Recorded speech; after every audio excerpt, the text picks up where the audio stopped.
Approve na po sa Senado ang pagbibigay ng pansamantalang emergency power kay Pangulong Marcos Jr. para harapin po itong crisis na epekto ng problema dyan sa Middle East, epekto ng mataas na oil product sa buong mundo at tayo po ay biktima rito. Kasi nga ngayon mahigit na hong 100 pesos ang bawat litro ng gasolina at diesel. Ngayon lang po nangyari ito. Dati pag umabot ng 60 hanggang 70, umaaray na tayo. Ito sa mga nakaraang crisis ng mga nakaraang panahon. Pero ngayon, mas matindi po ito at hindi pa natin alam kung hanggang kailan. Tataas at tataas pa rin ang fuel. Tataas ang lahat ng bayarin at iba pa.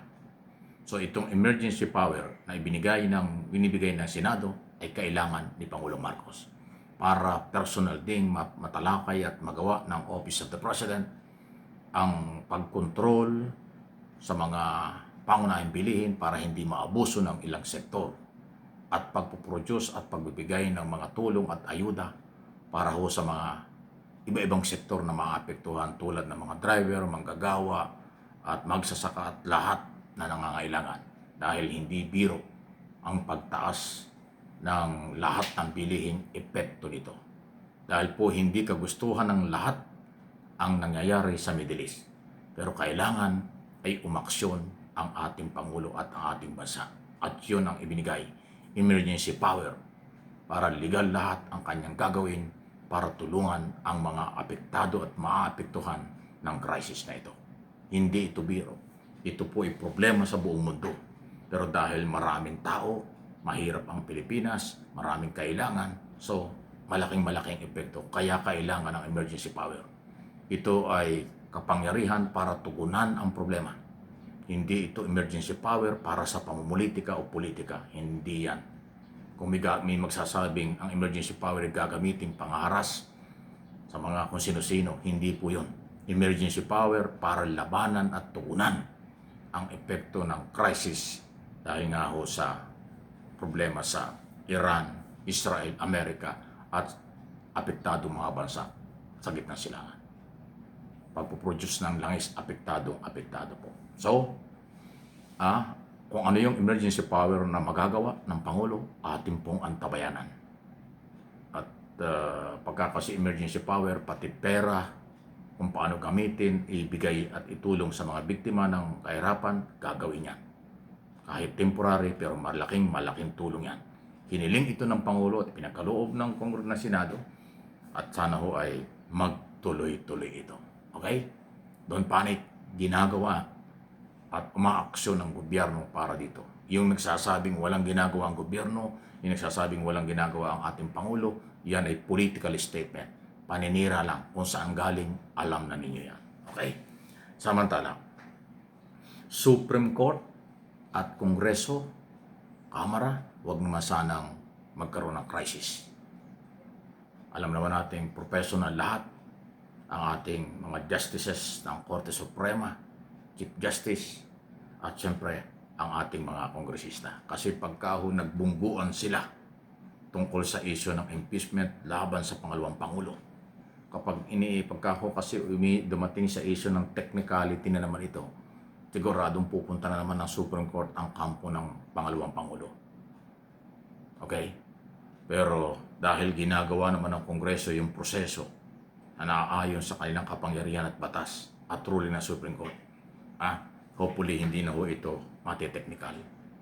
Magpapatuloy at lalabas ang katotohanan.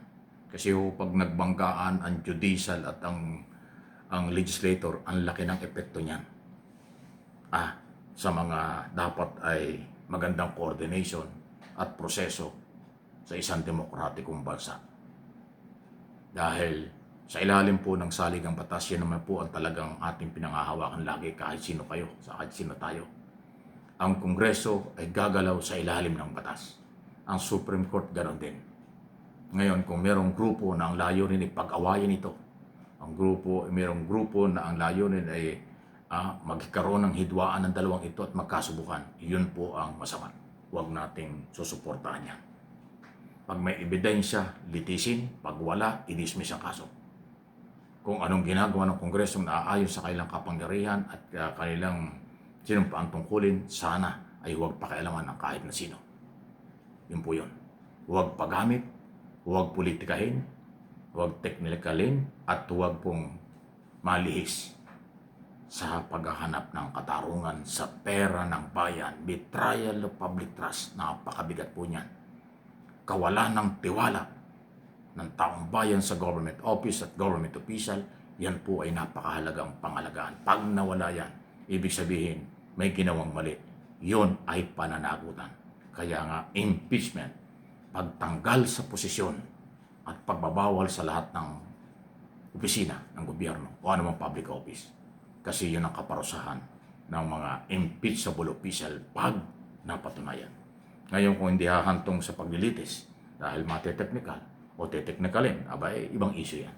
Kung nangyari ito nung nakaraang Kongreso, respeto ng Kongreso at ng Senado, itong pangalawang impeachment sana ho ay manaig ang paglalatag ng dokumento, ebidensya kaysa sa ma-technical ang issue. Okay? So ito may paalaala lang. Lahat may karapatan. Pero ang masamang epekto ng kung anumang hindi pagkakasundo, yun ang aking isinasaalang-alang at sana'y huwag mangyari. After all, lahat tayo Pilipino. Walang personalan, issue lang. Pairalin ang batas. No one is above the law. Ayan, paalaala lang po yan. Okay? At ang pinakamaganda po ninyo, abangan ninyo ang mga mangyayari sa Committee on Justice kasi magtutuloy-tuloy yan. Hindi naman sila magpapapigil sa kung ano man ang gustong palabasin ng defense team ni Sara Duterte. Hindi sila ang masusunod. Ang masusunod ay kung ano ang kapangyarihan ng Kongreso at kung ano ang ebidensya, iyan ang pagbubutuhan, iyan ang pagbabasihan. Walang personal, yun po yan. Pero sa umpisa ay tinetechnical, sa umpisa ay walang coordination, medyo iba po yan. Baka yan talaga ang pagkatao at karakter ng pangalawang Pangulo. Hindi yan pwede. Dahil iba ang impeachment kaysa sa investigation in aid of legislation. Iba ang impeachment kaysa sa investigasyon tungkol sa pera, tungkol sa posisyon, tungkol sa kapangyarihan. Magkaiba po yan. Ang trabaho ng Justice Committee sa impeachment issue, maghanap at talakayin ang ebidensya at testigo at kung ano man.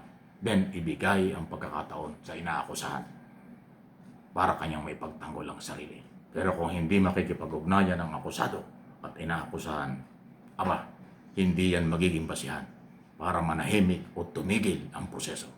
Yan ay dapat magpatuloy at yan ang ginagawa at gagawin ng Kamara at ng Justice Committee. Kaya ating abangan. Please like and share ng ating pinag-uusapang ito.